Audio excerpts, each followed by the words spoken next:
Yo, what's up, guys? This is PBnJ. We're back with another episode. We're going to be talking about Game of Thrones. We weren't able to do our recap for episode 2. We were all over the place. I was in Comic-Con. Brian was traveling for work. So Jesse's not here, but I got Patrick and Brian with me. What's up, guys? We don't need Jesse anyway since he barely watches the show, so it's okay.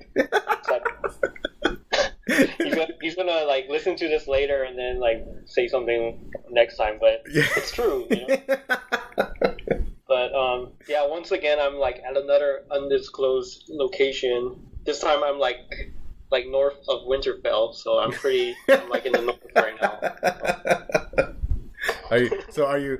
Are you past the wall? No, but you know, the people here have a saying like "we the north," so it's pretty close. Pretty close to it. But you were able to watch Game of Thrones, right? So we're all caught up. Yeah, I made sure you know, when I had that break over the weekend that I knocked out those 2 episodes, and they were really good. So I can't wait to talk about them. Yeah, we had mentioned before. I think all 3 of us said that the first episode was a little slow. But it was kind of what we expected, right? It was just setting up everything. And the last 2 episodes really taken off when it comes to like action and stuff happening and the story moving forward. So I guess that first one was just kind of necessary, right? Right. So let's get talking about that episode 2. I know a lot of stuff went down at the end of it, but let's get started from the beginning, I guess. It was a little similar to the first episode, right? We were catching up with a lot of the main characters or characters that we haven't seen before. Like when Arya met her friend again, and then she tells them that Jon Snow is still alive. Yeah, that part. Yeah, that's true. Yeah, that's right. She ran across Hot Pie. Yeah, on the way back to King's Landing because she wants to kill Cersei, and Hot Pie lets her know that like, wait, why don't you go back to the Wall? And she's like, why? And she's like, well, freaking Jon Snow is the king of the North. That's your brother. And that's pretty cool because like you don't realize it. She was on a whole other continent. She didn't know what the hell was going on. So she didn't know that the Boltons got overthrown and Jon and Sansa are up north. I don't think Hot Pie knew about Sansa though, right? He just said Jon. Right. He just said Jon. He didn't know about Sansa. So it's actually pretty cool because like, you know, they've all been separated from each other for so long, and then we finally got Sansa and Jon getting, you know, reunited last season, but then Rickon too, and then they killed him. So now Arya could be heading back up to the Wall, or no, not the Wall, Winterfell, to meet up with Jon and Sansa. And how cool is that to see Nymeria, right, her wolf? Yeah, that was a good scene right there. There were other characters that we hadn't seen for a while either, right? So Varys and Daenerys had a confrontation together. Yeah, I think that was the opening scene, right? Like where they picked up where they left off in the first episode, where they're in the war room and Daenerys has a chat with Tyrion and what's his name? Varys. Yeah, and she pretty much calls him out, like that he jumps from one leader, like one ruler to the other. Like how will she know that he's not going to do the same to her? Like from the viewer's point of view, at least for me, it seemed like he's pretty loyal. But then when she mentions it, then you kind of think about it, right? Like he does do that. Like she mentioned at least three different kings where he served whoever it was to benefit himself, and then he would just hop on to the next one that benefits him the most and conspire to get the other one killed somehow. I like that exchange between the two of them. I pretty much like every scene with Daenerys now. It's like they're all pretty strong scenes, you know. Like she's not weak anymore, so she knows what she's doing. She knows what she's talking about, and she'll call you out on it. Like she's not going to waste time, you know, like trying to find out what your motives are and do all that, because she's been through so much already that she already knows what she needs to do. Well, you're really seeing that this Game of Thrones is really a game of chess now. And you'll see that Daenerys is playing this game with everyone. She played it with Varys in this particular episode. And then again, you notice it. I know I'm jumping ahead to 3, but she played that same game of chess with Jon Snow. Wouldn't you agree, John? Yeah. So, she's been setting up her own chessboard for how many years now, right? Learning how to rule in Meereen and getting all her experience in Essos. And now she's here, and she's like, okay, now it's time to move the chess pieces around. And we actually saw Tyrion literally doing that, right? When he was explaining his attack plan. I read a fan theory about this, but I want to ask you guys first. Do you think Varys stay loyal to Dany or betray her? Well, I think it depends on how the war turns out, right? I mean, we'll get into it more later on, but if she wins, then he will be loyal to her. But if she starts to lose, then I think we might start seeing him start to plan his escape route or his exit plan. So we're not there yet, but it's getting pretty close now with some of the recent things some of the things that happened right after they had that meeting in the war room with, I'm really bad with names, like the Greyjoys and or like Alaria Sand and Olenna Tyrell. Right. So like when they were all in the room, it looked like, oh man, like it looks like they're gonna win the war. Like they're all there, like they have all this, like all the key players are there. They can easily go over and just take over King's Landing.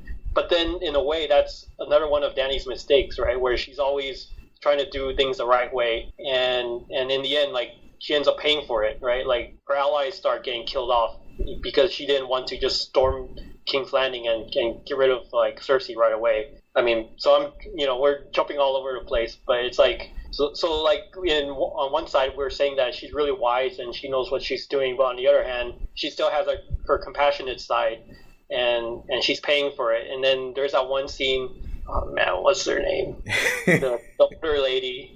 Olenna. So their names. Olenna Tyrell. Tyrell, yeah. She warns her, like, like don't listen to any of that stuff. Just, you're a dragon, be a dragon. Like stop messing around. Just do what you're supposed to do, But, after that warning, you start seeing things happen afterwards. So, we're recapping episodes 2 and 3, but we still don't know what's going to happen in the next few episodes. Yeah, but that's why you also like Daenerys, right? Right. He is compassionate. That's why you like her, because you believe that she's going to be an honest, fair ruler. That's the attraction, right? Yes, she's strong, but at the same time, she needs to be fair to everyone. That's why she freed the slaves. That's why they have loyalties to her, right? That's what she has to maintain. If she loses that, then we as the audience are not going to pull for her anymore. Right now, I want her to rule the Seven Kingdoms. Yeah, I do too. But in the first season, like Ned Stark was the same way, right? Like he always wanted to do the right thing, and what happened to him, right? I was mad when they cut off his head. That was horrible. I love that guy. Yeah, we like King Arthur, right? You knew he was gonna die, dude. Sean Bean. Yeah, we also saw a scene kind of mirroring that with Jon Snow when he was up in Winterfell, and you had the two houses that betrayed him, right? The Karstarks and the Boltons, and Sansa is telling him, cut them off, give the lands up, give them to the other houses, have them take over, and just cut them off because they betrayed you. Which, the reason why I said Cersei on accident is because that's a Cersei move, right? Sansa learned from the best. She learned from Cersei.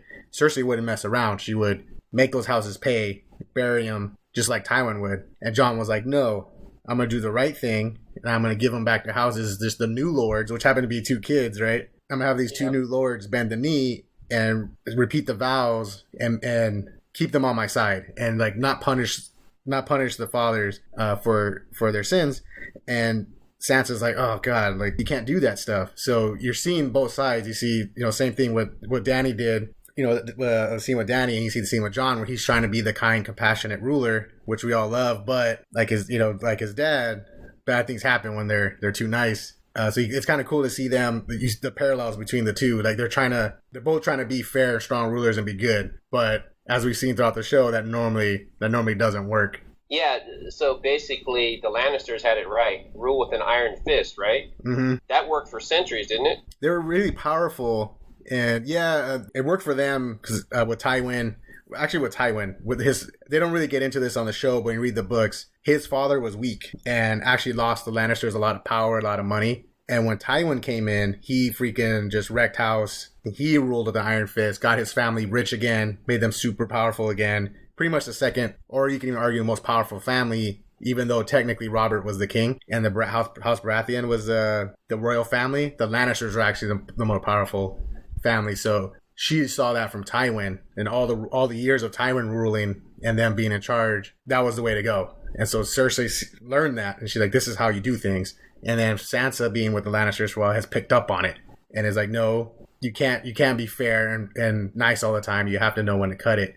So then that, which led to that scene later on with them arguing over each other, right? Jon was like, hey, you can't undermine me. I'm the king. And Sansa's like, yeah, but you're also dumb, like Dad, who got himself killed. So you should listen to me. So it's kind of cool to see the two opposites, even though they're together in their family, they still have opposing views on things, and we'll see who's right, eventually. Yeah, that's a good point. The one scene that I didn't like in the episode 2 was when they showed that enormous bow that they're going to shoot the dragons with. Oh yeah, that made me sad. Because I just don't know when it's going to happen, but one of the dragons or more than one is going to die, right? Right. So it's going to happen. Yeah, they're majorly foreshadowing that, and I'll jump ahead to episode 3 again. There was Dany was talking about attacking with her dragons, and she's like, "My dragons are invincible. Nothing can hurt these dragons." So you're kind of like, "Oh no, don't think like that. They have a giant freaking crossbow, it's like the size of a car." And it just wrecked the skull of Balerion, the biggest dragon ever. Just went right through it. So me and Patrick were trying to talk about this earlier. That Drogon's huge, this huge freaking dragon, but the other ones aren't. They're still small because they were confined in the temple, so they didn't grow like him. So they're big and powerful, but they're not big and powerful like he is. And a crossbow like that probably killed one of them at least. Yeah, well, I'm not looking forward to that episode. I might be shedding a tear. I won't tell you, but that might happen. There was introducing more characters. I loved how Sam fixed Jorah. Yeah, that was cool. Was about to, yes. Yeah. Well, in episode 2, that was when we saw Jorah in episode 1, and he's all just grayscale. His whole arm, his chest. You don't really see that in episode 1, but in episode 2, you really see how bad the grayscale's gotten. And Sam is telling the Maester, we should do something. The Maester's like, no, he's too far gone. Like, there's nothing we can do. They remind him of Stannis' little girl. And like, they saved her. And he's like, yeah, when she was a baby, it was just on her cheek. And like, that was about it. And this guy's, he's finished. And Sam just takes it upon himself. And, going into episode 3, he went ahead and did the procedure, which was pretty gruesome. And it was cool to watch, or he just got the scalpel and he just had to scrape off all that stuff. And he just tells Joy, here, bite on this freaking piece of leather. And that's about it. And also it was forbidden, right? He wasn't allowed to do that. Yeah, that's right. Because it's so contagious, right? He could have wrecked everything at the Citadel. Right. He could have contracted the disease as well, and then spread it throughout the rest of the kingdom. So it was forbidden to do it. So. Yeah, I liked how they transitioned when the pus started coming out. It transitioned to the thing that they were eating at Winterfell. Oh yeah. Oh, gross. But just oh yeah, I remember that one.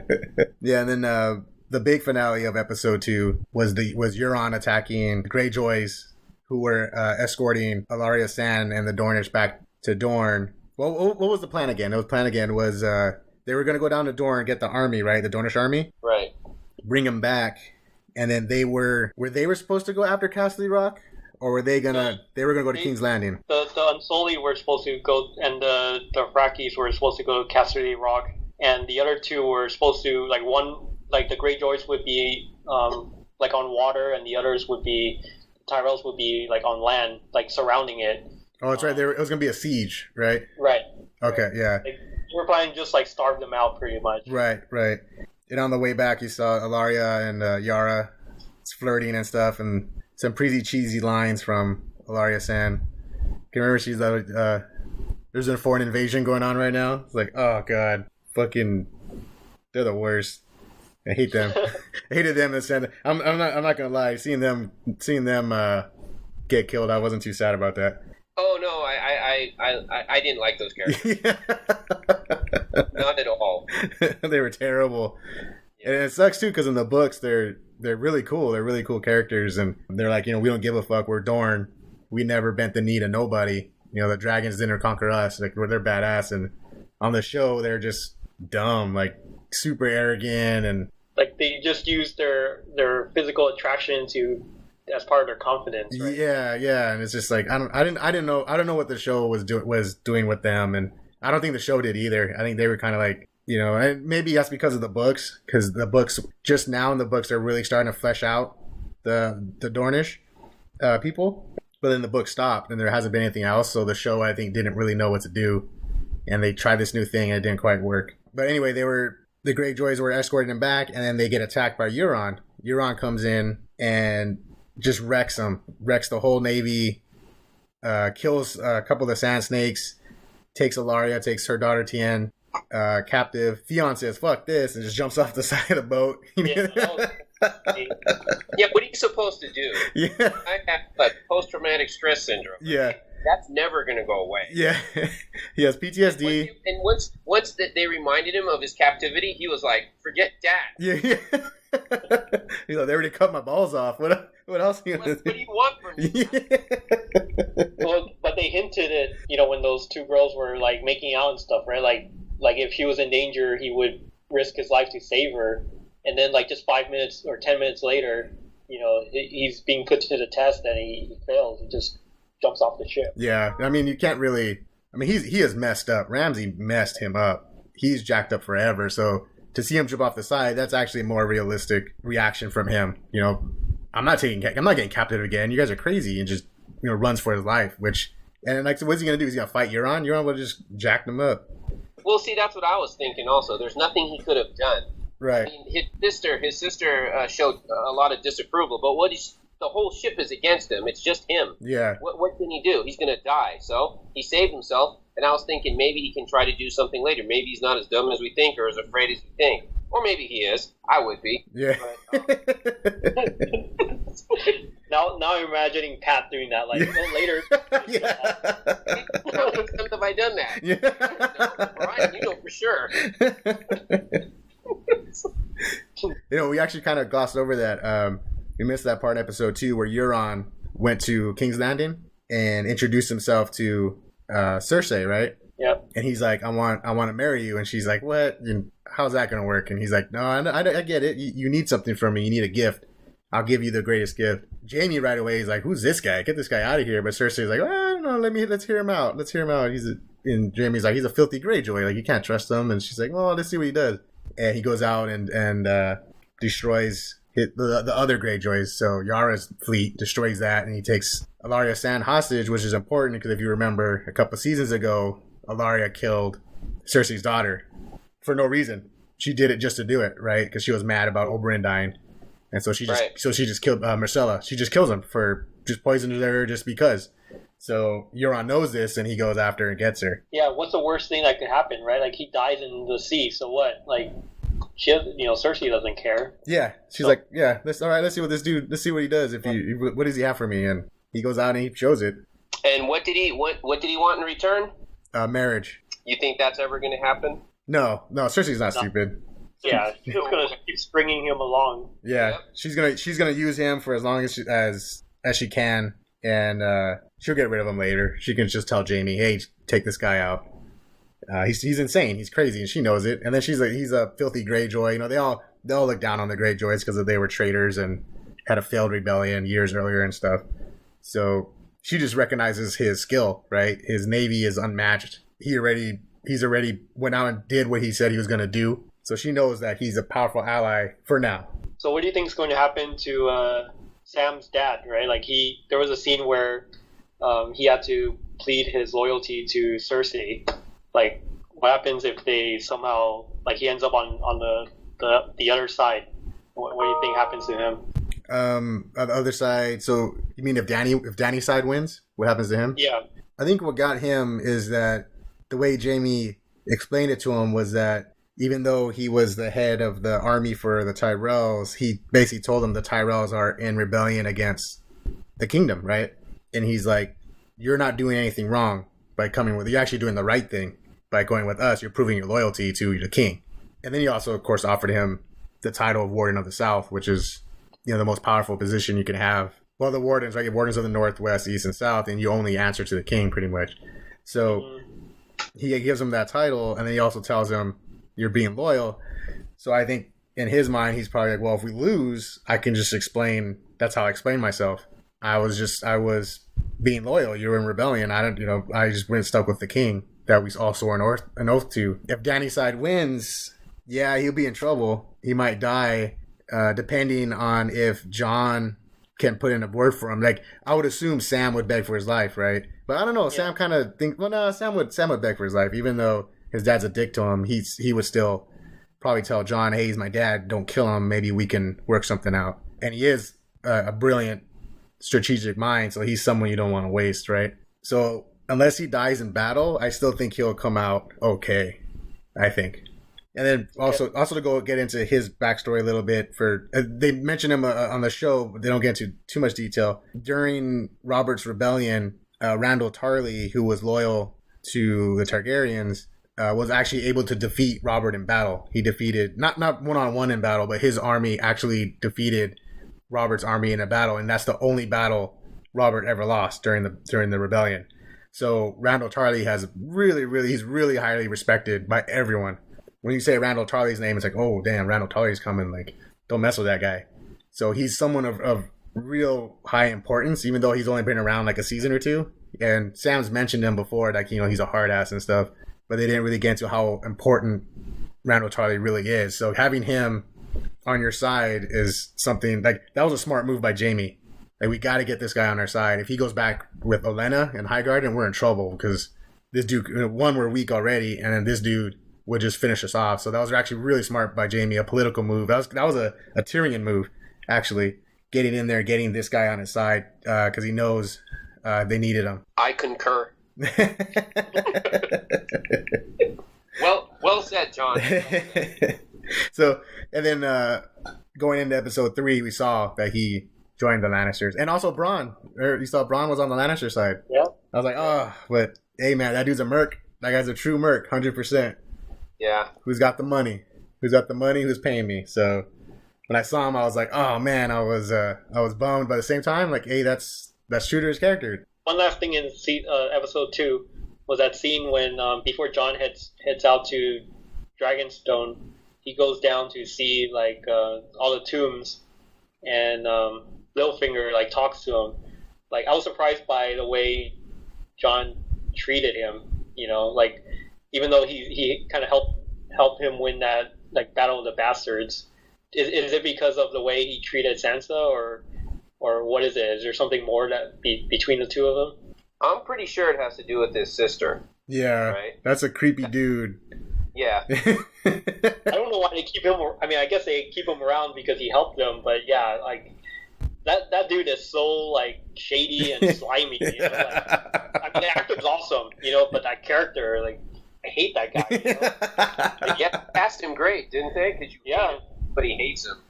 Yeah, I mean, they have to keep him around because he's not technically the Lord of the Vale, but he runs the Vale, and they have a huge army, so they need him. And it's like, oh, this guy's slimy and he's shady. No one trusts him, but you need him around. Like, and you got to keep him friendly. So, yeah, so Jon lashing out like that, not the smartest move. Again, that's a Stark move. Don't besmirch my sister's honor. I'll fuck you up. But, like, you can't do that. You need this guy. So, I mean, will that bite Jon in the ass? Probably. Because, Littlefinger's, that's just how he is. Good thing is that Sansa's there, and she knows how to play the game, and she might be able to get rid of Littlefinger in a smarter way. Do you think she's smart enough now to outsmart him? No. I think he has a lot of wisdom. I think she's learning, but I think she's getting it. Yeah. You can see her changing. So, yeah, so jumping to episode 3 now, right? Like, there's that one scene where he talks to her, like, he's warning her, like, just anticipate everything, like, because that's how he lives his life, right? Right. So I teach her the same thing, but then the next scene, it's like you see her brother come back, and that's like completely opposite when that guy already sees everything. Yeah, he literally sees everything. Right. That was kind of weird, right? The weird scene. Bran's all weird now. He's like Professor X, and she's. He's all like emotionless, and he's almost like detached now. Like he starts, describing her wedding night when she was, with Ramsay, and it's like, and she's like, ew, and it runs off, and then he doesn't even realize what he's doing. To him, it's just an event that happened. He doesn't realize, like, dude, that was horrible. That was a traumatic, really bad night, and he's just like, oh yeah, and this happened, and sorry about that. Like, no, something's wrong here. He's probably above all the petty, like, human emotions and stuff like that, right? Like, so he's, like, in a way, he's like a higher being kind of thing where he can see, like, I'm not going to say he's God or anything, but he has, like, that power where he can pretty much access whatever he wants in that world. So by having that ability, you kind of lose your human emotion. Yeah, it's almost like he ascended, right? Right. That's the big scene that I'm waiting for in this whole series, and I hope they get to it this season, is when he reveals who Jon really is. like, you know, he's a Targaryen and a Stark. Technically, if Dany's gonna, you know, pull this, I'm next in line. I'm the heir. It's like, no, he is, and that could ruin some stuff, cause some drama. Although Jon probably doesn't care. He probably like, I don't give a shit. I don't want the crown. I don't want none of that. But it could potentially throw a wrench into things. And this was a theory I mentioned earlier about Varys, is that I'm not sure how much Varys knows about Jon Snow, if he knows he's a Targaryen or not. But the theory is that he will betray Dany for Jon when he finds out he's a Targaryen with a better claim, because he will see that Jon rules for the people. He was appointed as a leader when he didn't want it, but they appointed him because they all trusted him, and he's always doing the right thing for his people. Dany is more conquering because she believes that's her right. Like, I should be leader because I'm the rightful leader. So it's more like for her reasons, whereas Jon is actually doing it for the people because he was literally put in charge by the people. And so the theory is Varys will try to snake her out of there and get Jon into the throne somehow. So that was the theory that I mentioned earlier that I read the other day. That was kind of interesting. I don't know. That doesn't sound like a good ending for the series, though. Like, if that's the case, because like the audience knows that he doesn't really want it. He only cares about like stopping the White Walkers, and once he does that, he probably doesn't care about like ruling it like the Seven Kingdoms anymore. So, is this a dumb question? But can Jon Snow be burned? Yeah, he burnt his hand in season 1. I don't know if you remember when he saved Jorah. I mean, not Jorah, Mormont, his dad. When he grabbed the lantern and he threw it at the White Walker, it burned his hand. Oh yeah, that's right. Yeah. However, that was before he was killed and brought back to life. So maybe he has new powers or something now that we don't know about. But yeah, he doesn't have that Targaryen thing like Dany does, where she can't get burned and stuff. He doesn't have that. Well, he's only half, right? Yeah, exactly. He's half. I want to know if he can if he can tame a dragon. That's the big one. That was like a Targaryen thing that only they can tame dragons and ride dragons.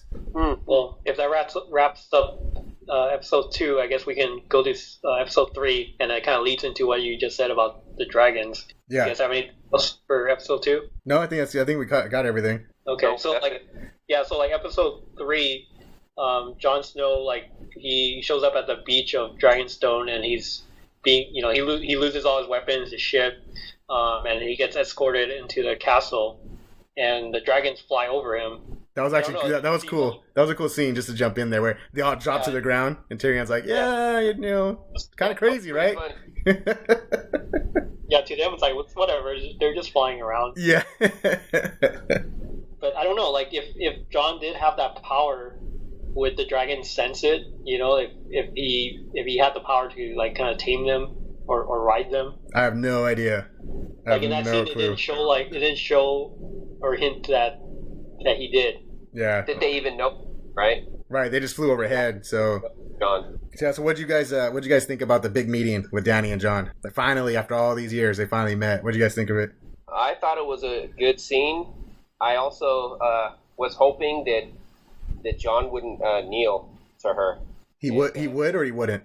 It wouldn't. Okay. I was like, don't do it. What's her reason?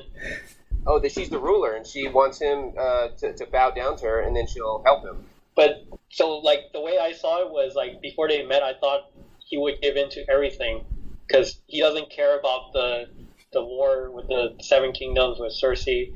Like, he just needs to get whatever he needs to fight the White Walkers. So my thinking is like completely opposite from what you're thinking. Like, I thought he would just show up and give in to everything, bend the knee, say like she's the ruler, whatever. Like, because he doesn't care. To me, it seems like he doesn't care about it anyway, and he's really only there to get the dragon glass and to get out of there. So I was surprised by the exchange that they had, where he stood his ground and he wouldn't bend his knee for her, even though to me it feels like he has no cares about these guys fighting each other, because in the end, like, whoever wins, it doesn't matter, because once the White Walkers come through, everyone dies, right? So, yeah. So I was surprised by Jon not giving in.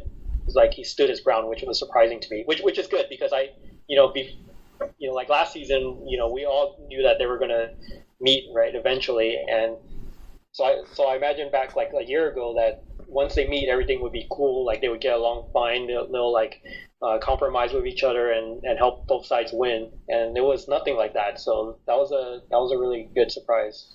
Yeah, but at the same time, he has to be true to his character, right? He has a lot of respect, and he does have pride also. Even though he's got to be the ruler of everybody, he does want to do the right thing. So wouldn't you say that we as an audience would have less respect for him if he just knelt down before anyone just so he can get what he wants? You wouldn't have respect for that character anymore. No, that makes sense. That's a good point. Was that why you were hoping he wouldn't take or he wouldn't bend the knee when he got there? Is that the why you didn't want to do that? Yeah, that is the exact reason. It's like because this will be a guy that will just give in. It just doesn't matter. He'll give in to anything. Right. You don't want your king just to bend for anybody. Yeah, and he explained himself. He explained himself pretty well too, right? He was like, my people put me in charge to lead them, and I can't just give my leadership up to someone else when I don't even know who you are. So I thought the same thing Brian did. I thought he was gonna come in and she was gonna say bend the knee, and he was gonna be like, fine, I don't care. But then when he explained himself, I was like, oh, you know what? That makes sense. He has to be strong. He can't just give up just to get what he needs. You know, he can't just compromise like that. He has to show that, no, I'm a leader too. And if we want to work together, let's work together. But don't tell me to bend the knee when we just met right now. I'll figure that out on my own and in time. Well, I got a question then. Why was Daenerys so intent of having him kneel? Why?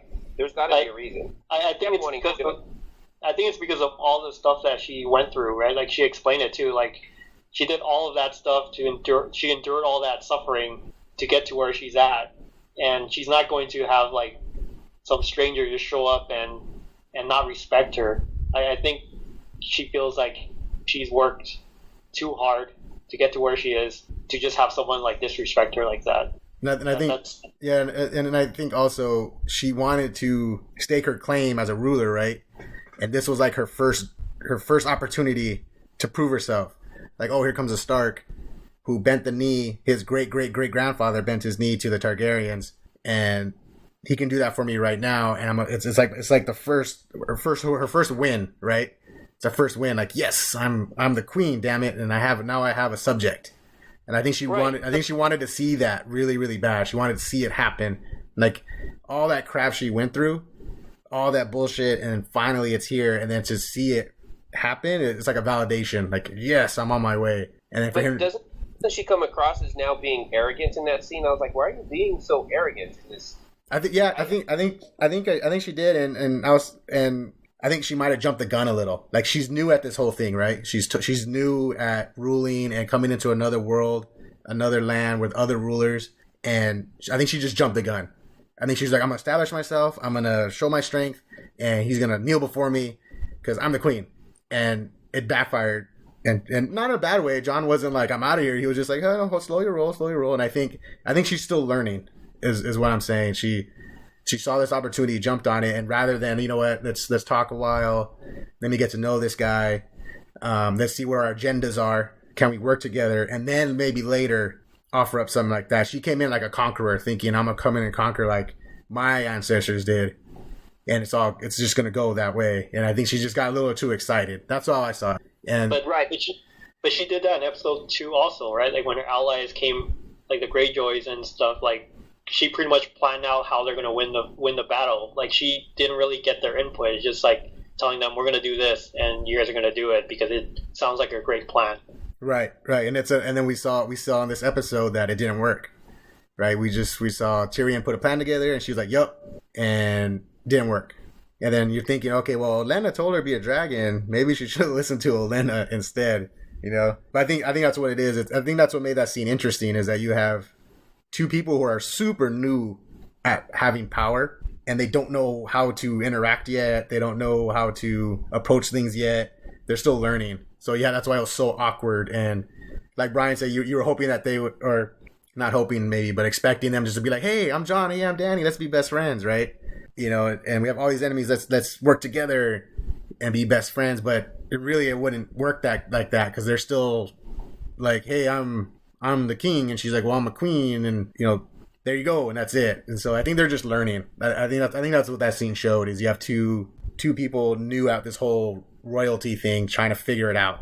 You know, I also think that scene showed how she can now respect him as a king because he didn't directly kneel before. So she now knows that he has self-respect and he's a true leader. Yeah, that's a good point.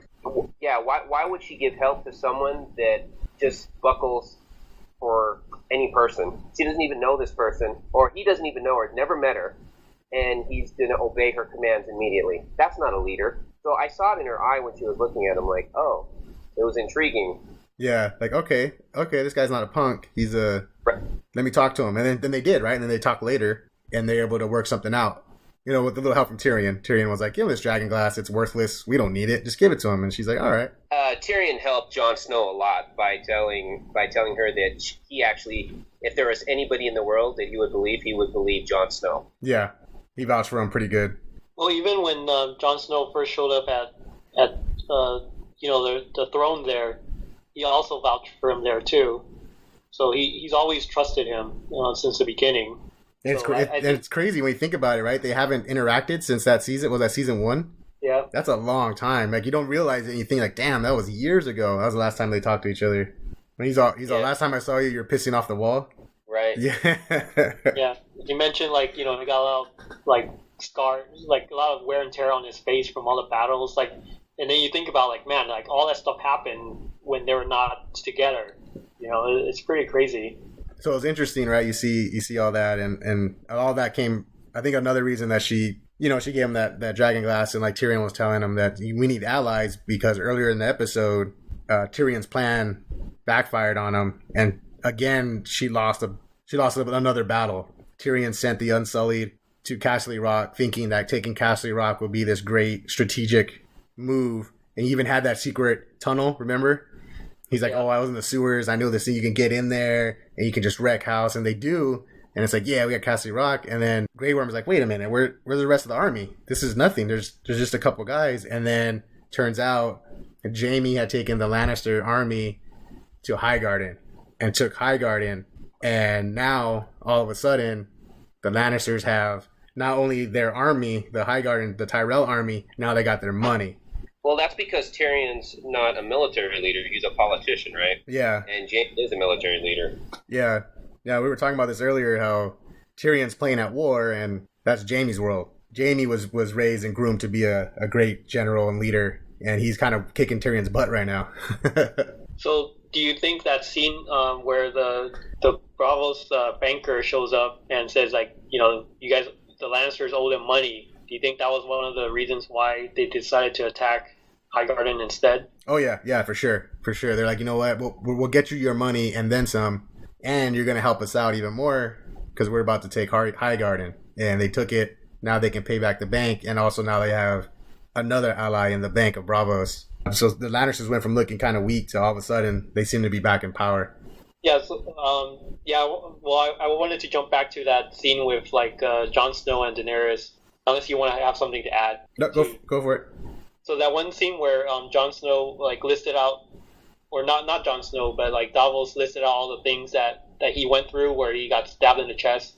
Why do you think Jon Snow stopped him from saying that? I think because his story's already pretty unbelievable. That he's talking about White Walkers and the Night King, and these guys are coming out. No one but him and Davos have seen it. They don't believe him already. They're already like, dude, come on, White Walkers, get out of here. They're not real. And then to put in, oh, by the way, I was killed and resurrected. Like, that's just like, then they're gonna just throw him out of the freaking throne room, right? Like, get out. Now you're just crazy. So they're ready. Yeah. I think he was like, okay, we're pushing it a little. They already don't believe me. This is just too much. We'll save that for later. Yeah, but then like the Red Queen like showed up before and like told them to listen to what he has to say, and I was waiting for him to tell them that he came back from the dead, but he never mentions it. So it feels like it's like information that's left out. Like he could have presented that information too. I mean, it's more unbelievable, but it's been kind of like told ahead of time. Like, you have to listen to him. Like, you have to believe everything he says. And even if he says that he came back from the dead, like, you would believe it. As ridiculous as it sounds, Yeah. The thing is, though, he doesn't know that. Yeah. But what's weird about Daenerys not believing anything is she has dragons. You know how many people don't believe in dragons until they actually see them? Because no one's seen one, right, for years. Right. Oh, that makes sense, too. I didn't think about that. It's like if you have dragons, then maybe what makes his story so crazy? Right. Yeah, because like when Jon Snow saw the dragons, like he was shocked by the dragons, but he wasn't that shocked, right? Because he's seen other things that are, that are out of this world as well. So he wasn't that surprised, I don't think. Yeah, he's like, I freaking saw White Walkers and fought giants and right. The wargs. He knows all about wargs, people jumping in animals and stuff and controlling them. So why do you think the Red Queen, like she won't meet with Jon Snow and just watches from the top of the cliff? Because what's his name, Varys? Davos. Davos is going to kill her. Remember, said he let her go, but said if I see you again, I'm going to kill you. Oh, right. Yeah, because she burned the little girl, Shireen. Yeah, that's the only reason. It has nothing to do with like Jon Snow. No, but like that's the only reason he let her live was because she brought back Jon Snow. Okay. And so he's like, "Are we good now? But if I ever see you leave, and you ever see you again, you're done." So she's like, "Okay, he's here now. I better book it." Who do you think that Jon Snow should get to kill the walkers? Like who would be the best ally? Yeah, I think it would be Rick. Rick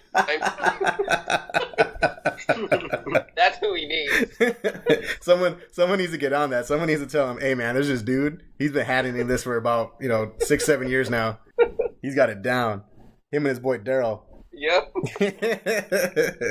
We'll have a giant crossover, HBO AMC. There you go.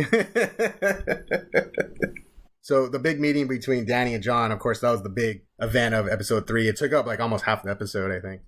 What else happened? What else went down in episode 3? You guys remember? Well, this is not so much about what I like, but that scene where Euron Greyjoy brings back, the two Sands as his prisoner to give to Cersei. She takes him into a jail cell and chains him up, and then talks about all the ways she's thought about getting her revenge. And in the end, I thought it was a little unsatisfying to kill, what's her name? Tien. Tien. Sorry. Like just think Dragon Ball, dude. Yeah. So like she killed her the same way her daughter got killed. It's like, she mentioned a lot of things that were more creative than that. I mean, of course, like she can't have her raped, right? That's a little too much for TV. But it's like you just end up poisoning her and watching her die and let her body rot. Like, I don't know. Is that really that bad? Like, that's pretty brutal, dude. That's brutal. You gotta watch your kid die, and then that's her favorite kid. Yeah, that's her favorite kid too. You gotta watch him die in a horrible death with poison, and then not only that, you gotta sit and watch the body rot for months and years, even. What did you want them to do? Peel her skin slowly so you can see the. Yeah, you can torture her slowly, right? So, just poison her and then she just dies and that's it. Well, it's not. I mean, Theon, you wanted her to be tortured like Theon?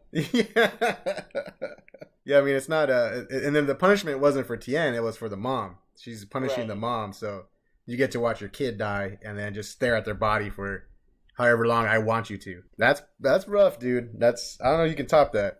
And she said that if she won't eat, they're going to force feed her also to make sure that she stays alive. Yep. And watch her kid be eaten by worms. That's great. Yeah.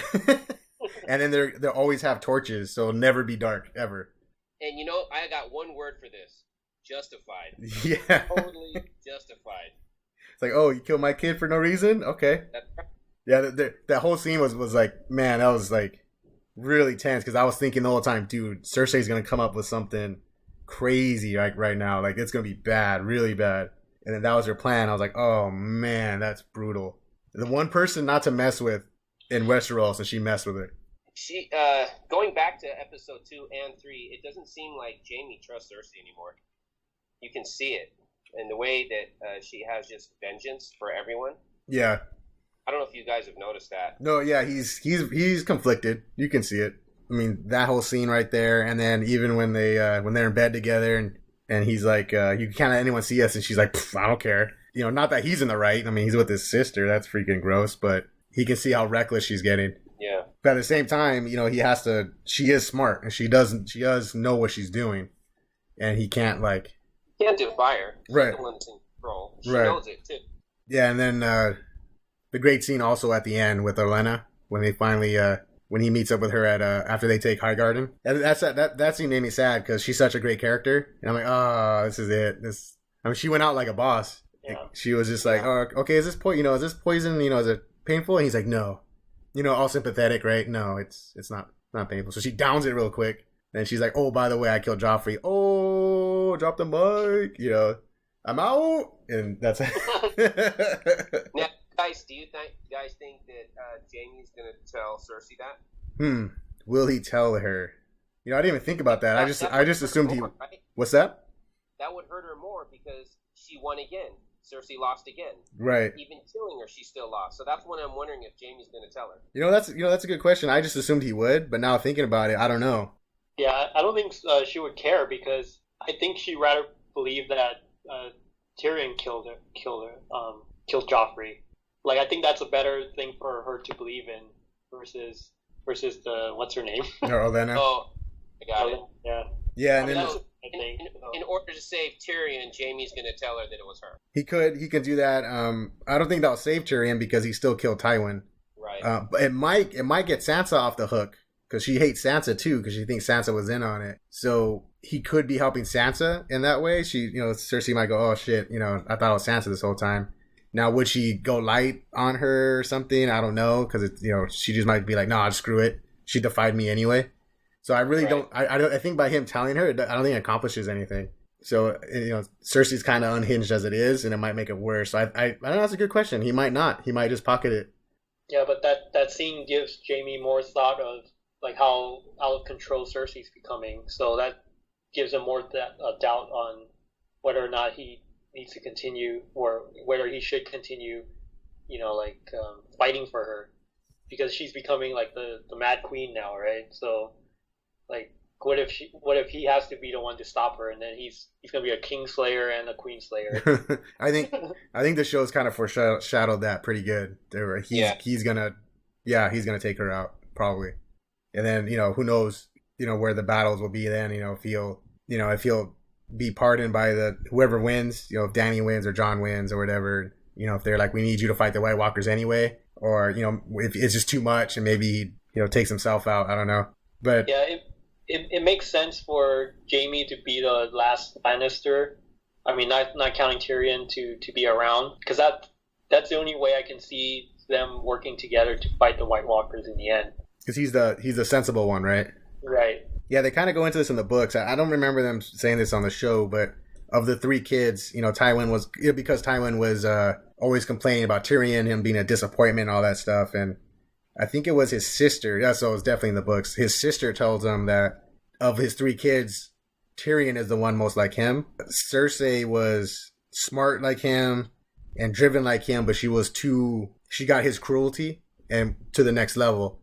Jaime was the opposite. He was smart and he was capable, but he was too sympathetic. And Tyrion was right in the middle. He was the one that he should have been grooming to take over, but him being a dwarf and all that stuff that blinded Tywin to his potential. So much going on with this episode. It's ridiculous. I know. Yeah. Episode 3 was huge. It was great. I was like, no, be longer. And I checked the guide to see how long the episode was. Like, no, it needs to be like 90 minutes. I mean, we talked about, Bran making it back to Winterfell and he's all weird now. And I want to see more of that, but, they only had so much time for that. Euron bringing back, that was a great scene too with Jaime. Him telling, hey, Jaime, asking him for advice. Like, oh, how's your sister like it rough, huh? No, we'll talk later. You're talking. Jamie's like, you motherfucker.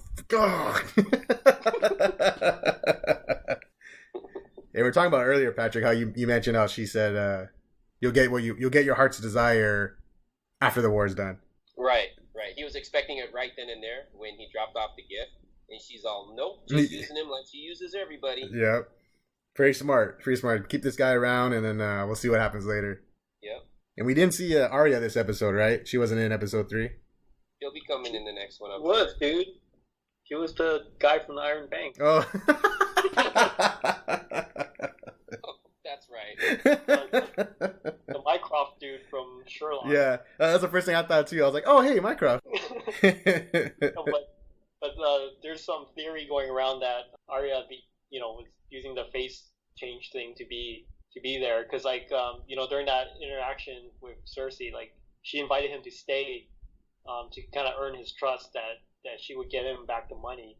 I mean, it makes sense that would be a theory, but the scene before in season 2 when you guys mentioned that she meets up with Hot Pie, and when she goes outside and she mounts the horse, you see a bunch of guards, like they're heading south, in one direction to King's Landing, and then she looks and she turns around and heads towards Winterfell. So yeah, and then also I don't think they would fake the audience out by showing her go one direction and then end up going somewhere else. Yeah, yeah, and then also if you saw the previews for next episode, they show her walking up to Winterfell. So. Right.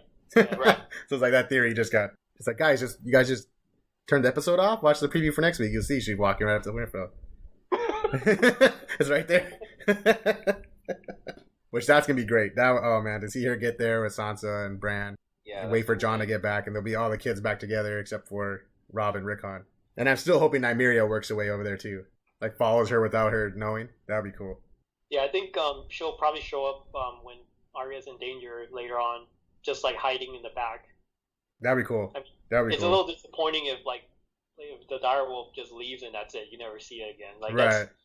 That's not a good way to have that story for that direwolf. Yeah. No, yeah, that'd be pretty cool if Arya's in some big battle or something, and boom, and then also there's Ghost is still around too. So Ghost and Nymeria come out and just wreck shop and stuff. That would be cool. And then they do a fist bump. She has a little wolf army too, right? Yeah, she's got a wolf army. Yeah, that'd be cool. They come out and then Nymeria and Ghost fist bump. They're like, "Oh, what's up, dude?" And then they go out and kill everybody. Pop bump. Yeah. Yeah, and they're gonna cry again when one of the wolves die. No, man, that's it. They're not gonna die anymore.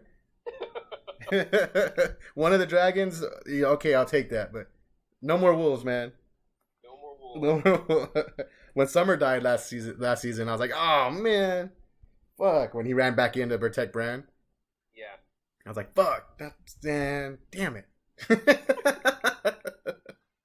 So I think that was it for episode 3, right? It was mainly dominated by Jon and Dany. There was a couple other things sprinkled in, but I think we got everything. I don't think we didn't see Brienne or the Hound in this episode.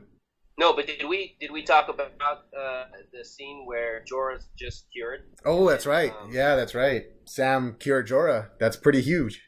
I mean, and he was forbidden to do it, and the Maester didn't punish him. Right. But he also warned him either. Yeah, that was cool. He was like, "All these scrolls, I need copies." Like, oh. What? But he's like, wait, that was it. He's like, "You're lucky you're not expelled, dude." Right. But it gave Sam, it gave him a lot of props in the eyes of the Maester, so that was cool. And then getting Jorah back is, I think, going to be huge for Dany, because he was a really good advisor to her, even though he's all creeping on her and loves her and stuff, which is all weird. He still was a good advisor especially when it came to the military matters. So I think her getting him back would be a huge help. Huge asset. I can see him and Tyrion discussing their next move, and Tyrion be like, "What do you think? I fucked up twice. What do you think?" And Jorah can really, really help him out. Yeah, it's going to be Jorah against Jaime. 1-on-1? Well, no, not 1-on-1. No, yeah, Jorah's going to be a bigger help than people anticipate, I think. But it was cool. It was definitely cool to see it actually worked, that Sam's cure worked. And Jorah's all scarred up now, but other than that, he's fine. I like how he was just like, rest. I feel great. Got some rest and some juice, and I'm all healed up now. So is Sam going to discover new things in these scrolls that he's going to copy? Yeah, that'd be cool. Some new histories or new techniques and weapons and stuff. Right. Yeah, that'd be dope. But we'll see. We'll see what happens next episode. So I think we got it. I think that was it. I think we covered everything. Overall, really good episodes, 2 and 3. Really strong. I think we just had to get through that first episode where everyone was kind of disappointed that nothing crazy happened, except at the end when Dany landed on Westeros. That was a big deal, but that really set into motion these last 2. And so now I'm excited for the rest of the season. I think every episode is gonna be sick like that. Just something crazy going down every episode, especially because there's only 4 left. Yeah. And overall, it's 10 episodes left? Gotta count it down like that. Yeah. All That's together. 4 left here, and then 5 left in the season finale, so there's only 9 left.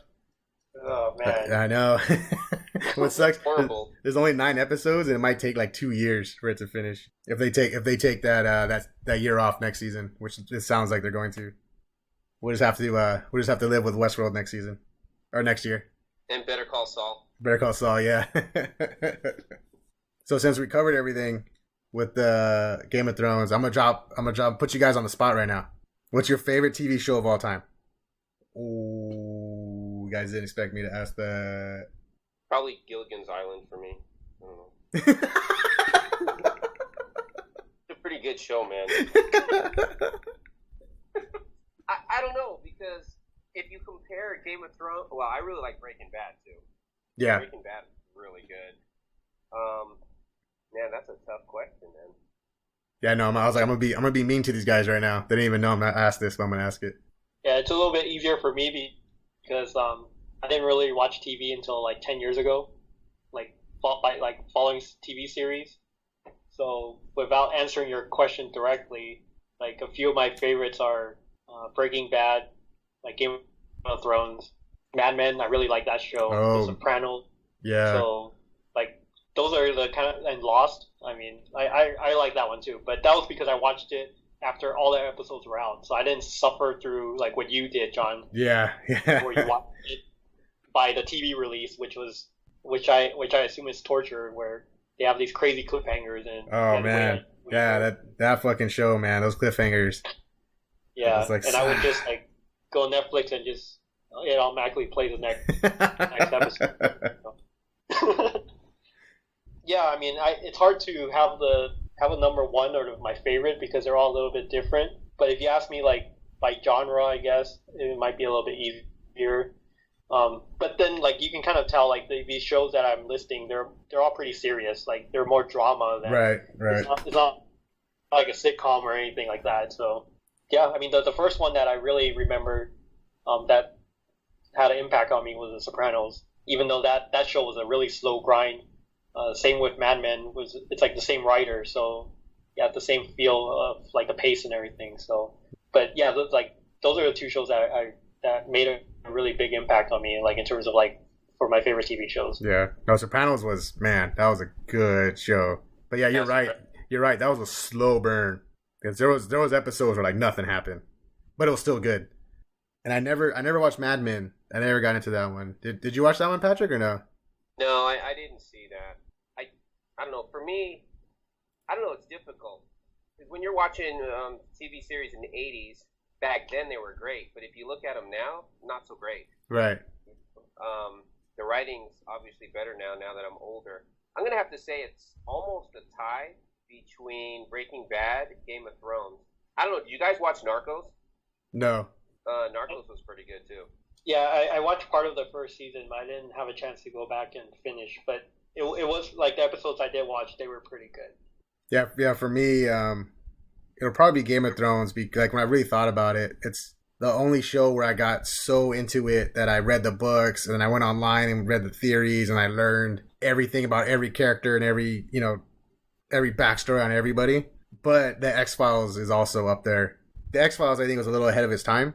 If you played the X-Files now and with the internet and stuff, and they could have done all that crazy stuff too, They could have got like really deep into the mythology with the aliens and viral marketing. They could have really done that too. They were doing that stuff in the 90s, which is, pretty good considering the internet was just getting going. But if you were to do that now, you could have went crazy, crazy deep with that show.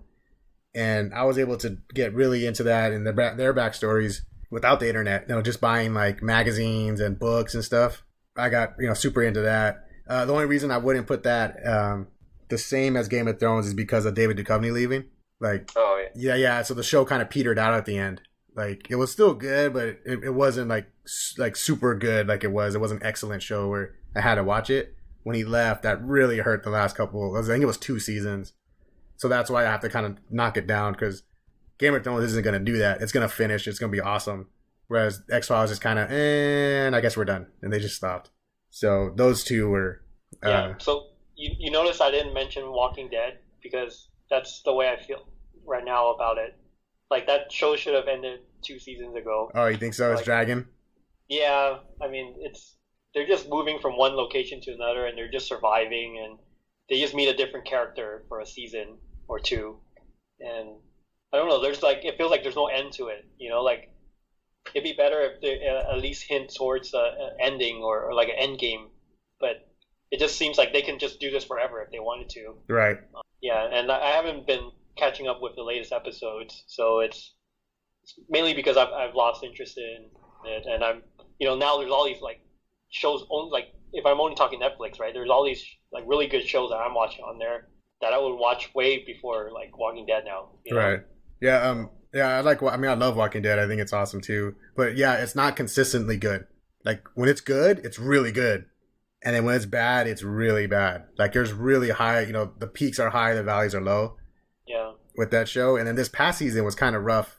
You had the really great season premiere, and then you had the really great season finale, and then that whole middle was like not a lot going on. So yeah, it's the same thing. I love that show. It's one of my favorites. I wouldn't put it above like The Wire or or Lost or Sopranos. I couldn't do it because it wasn't consistently from start to finish like just awesome. It really has a lot of misses on it. But I mean, I still like it. I'm still super into it. I still watch it. I read the comics and stuff. So yeah, I used to really appreciate those episodes where it's just like two characters on their own and you kind of learn about those characters. But there's too many of them. After a while, it's like you're probably gonna die soon anyway. Or it doesn't really matter. So, I mean, it's like Glenn. They shouldn't have killed Glenn. Yeah, I mean, like by doing that now, like it made me realize like they're just making you invest in these characters just so they can kill them off, so they can get a reaction out of them. Exactly, that's what they're doing. Yeah. And once they kill Rick, the show is over. Yeah, that's it, right? It's just you can't carry on. It's not like Game of Thrones, right? They killed Ned, and that was just the beginning. Now you kill Rick, that's it. That show's done. Yeah, that show I won't watch anymore. Rick's the anchor of that show. Well, the good thing is they know that, so they're not going to do it. They're not going to make that stupid mistake. So for Brian, it was Breaking Bad. I mean, for Patrick, it was Breaking Bad, Game of Thrones, Gilligan's Island, and then Brian, it was Sopranos and Mad Men. Yeah, that's cool. I just never got into Mad Men. I don't know why I didn't jump on that one. It's one of those like you either like it or you don't. Because if you're not interested, you're not going to watch it. Like a lot of people tell me to watch Sons of Anarchy because it's really good. I watched the first episode, I couldn't get into it. So right. I mean, it's just not for me, I guess. Maybe I need to give it another try, but that show's so old now. I don't know if I'm ever going to give it a shot. Yeah. But that's just an example. Like you either like it or you don't. So yeah, I actually I went through the whole series of Sons of Anarchy last year. Yeah, everyone was saying it's so great. So I was like, okay, well, it's finished, and then it had just ended. So I was like, cool, it's all on Netflix now. Let me watch it, and yeah, it's not that good. I tried watching the first and second episode. I couldn't get into it either. I stopped watching after the second episode. Yeah, I think because when it started, right? I think it started. The first season was like 2007, 2008, or something. Maybe even before that. It probably was the best show on TV back then. Yeah. But right. Now you jump forward 8, 9, 10 years, and it can't hold a candle to the stuff that's going on now, like Westworld. Like there's no way it just can't hold up. But for the time, it was the best thing on TV. It's like 6 or 7 seasons, and it's long seasons too. It's not like 8 episodes. Like they're like 13, 14. And there were some rough patches. Like I think it was the 3rd season. They go to Ireland. Man, that was dude. I was forcing myself. I was like, this is not good. Iron Fist? Huh?